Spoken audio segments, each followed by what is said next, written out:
अमृत महोत्सव के दिन प्राप्त हुई। गुजरात सरकार ने बिल्किस बानो केस के 11 अभियुक्तों को, आरोपी नहीं अभियुक्तों को जेल से बाहर कर दिया, रिहा कर दिया। और ये केस और ये निर्णय, इसको हम आइसोलेशन में न देखें तो एक पैटर्न दिखाई देता है।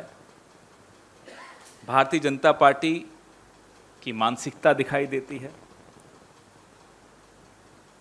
कठुआ, उन्नाव, ये 2 मील का पत्थर होंगे इस देश के इतिहास में और शर्मिंदा करते रहेंगे हम सबको जो राजनीति में हैं। ये मैं कह रहा हूँ, जिम्मेदारी के साथ कह रहा हूँ और किसी कारण से कह रहा हूँ। पहली बार एक राष्ट्रीय राजनीतिक दल के ऑफिस बेयरर्स, के कार्यकर्ता और उसके समर्थक सड़कों पर बलात्कारियों के पक्ष में रैली निकालते हुए नजर आए थे, जुलूस निकालते हुए नजर आए थे, नारे लगाते हुए सुनाई दिए थे। ये पहली बार हुआ इस स्वतंत्र भारत के इतिहास में। और उसके बाद कल जो हुआ, कल हम तो नहीं, आप तो नहीं, लेकिन कुछ लोग अभी भी प्रधानमंत्री की मुंह से निकली हुई बातों को गंभीरता से लेते हैं। कल प्रधानमंत्री जी ने लाल किले की प्राचीर से बड़ी बड़ी बातें की, नारी सुरक्षा, नारी सम्मान, नारी शक्ति, अच्छे अच्छे शब्द इस्तेमाल किए। अब हम तो जिसको अंग्रेजी में सिनिकल कहते हैं, हो चुके हैं, प्रधानमंत्री जी ने कर दिया है, लेकिन कुछ लोग हैं जो गंभीरता से लेते हैं अभी भी इन बातों। कुछ घंटों के बाद गुजरात सरकार ने एक ऐसा निर्णय लिया जो अप्रत्याशित था, जो कभी नहीं हुआ। रेप कन्विक्ट्स, बलात्कार के अभियुक्त, दोषी नहीं, वो तो आरोपी होता है, अभियुक्त, दे वर कन्विक्टेड, उनको आपने रिहा कर दिया कि 14 साल हो गए हैं, इनका कंडक्ट अच्छा है जेल में।